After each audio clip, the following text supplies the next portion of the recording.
Hey guys, thanks for tuning in to Wingate Solutions. I hope you're doing well. Today's video is going to be showcasing one of our newest products, and we've been teasing it for a while, and it's finally released, and that is our holster leg strap. All right, let's get into it. All right, guys, I'm going to talk about holster leg straps in general for a second, then we'll get into the specifics of mine, just because some people, this is a new concept to them. So why run a holster leg strap? The main reason is it keeps your gun a little more firmly in place, especially when running a drop type UBL like this mid ride, or some guys will run a low ride. It's a firm plastic rigid drop. And if your draw isn't perfectly consistent, or you just jack it up from time to time like we all do, you can tend to have your holster flexing away from the body as you're trying to draw the gun and get snagged or hung up, and just isn't a good thing, especially with some of the older Safariland style holsters that, like the SLS style holsters that uh, had the suede on the inside that really like to snag your gun. Those are horrendous for having an efficient draw. So when I first started getting into this line of work, having a thigh strap really helped with getting out of those holsters, because they just didn't matter how consistent you were. Some of those holsters really were not fun to draw from. Anyway, they're a lot better now, especially if you're running just the ALS style holsters, but it still helps keep that holster kind of more attached to the body while still allowing me to have enough freedom of movement when I'm running and doing stuff. And that's kind of a con for some guys, is they don't like to have that restriction on their leg. So I get it. I think mine solved that for the most part. At least in my opinion, I have no issues running it. But I'm a little biased and I made it to my liking. Anyway, we'll get into that in a second. But having that holster stay a little closer to the body and not have as much flex keeps it more consistent for a draw presentation.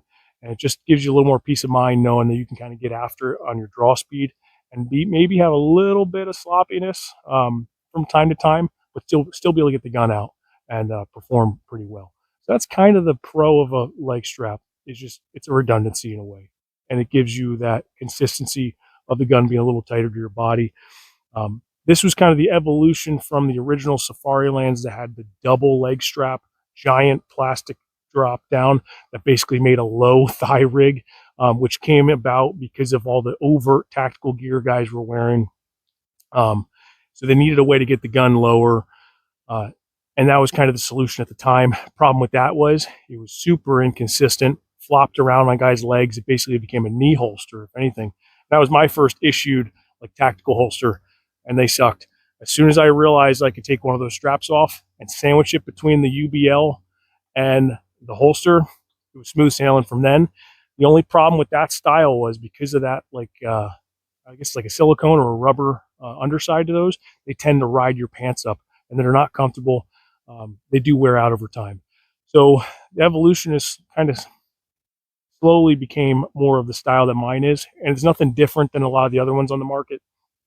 Mine's going to rely heavily on 1 inch mil-spec webbing and then a little bit of 1 inch elastic to give me just enough give for that freedom of movement. But because there's no rubber underneath, it'll slide on my pants and not pull the pants up because the rubber has grip. So I did not want that. That was one of the most annoying parts about running the Safariland or the T-Rex Arms ones, which were great too. I ran those for years. Once I started getting into making my own gear, I wanted to make one that would get past that issue of riding your pants.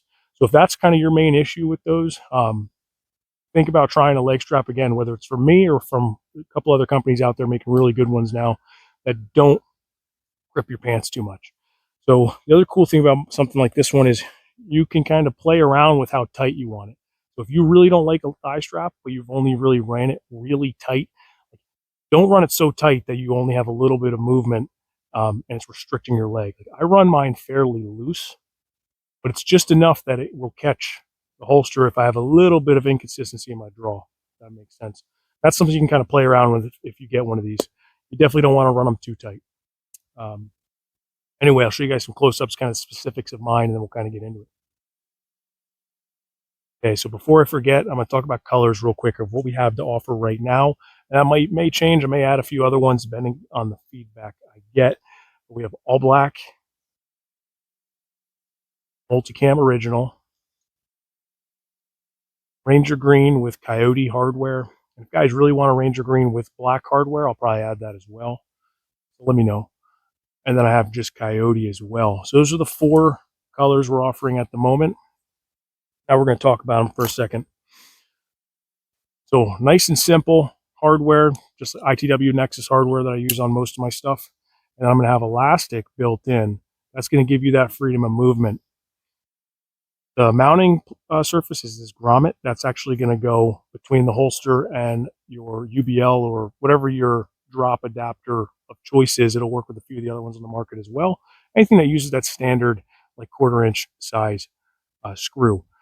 So that's actually going to be bolted to the holster, and it will actually have some flex too to add to that freedom of movement. And then the actual strap itself is just the standard 55301 mil spec webbing. Really simple, but I think it works really well. Again, I make these sort of things because I kind of make what I want to run, and it also is something that is attainable for me to produce. So I kind of got to find a nice middle ground there of something that I can put in production.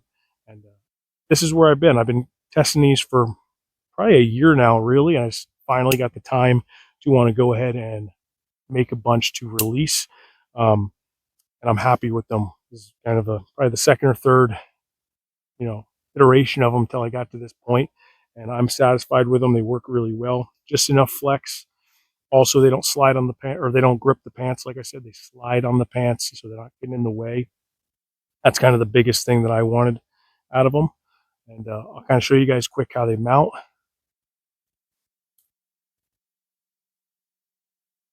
All right. So here's kind of a demonstration in a way.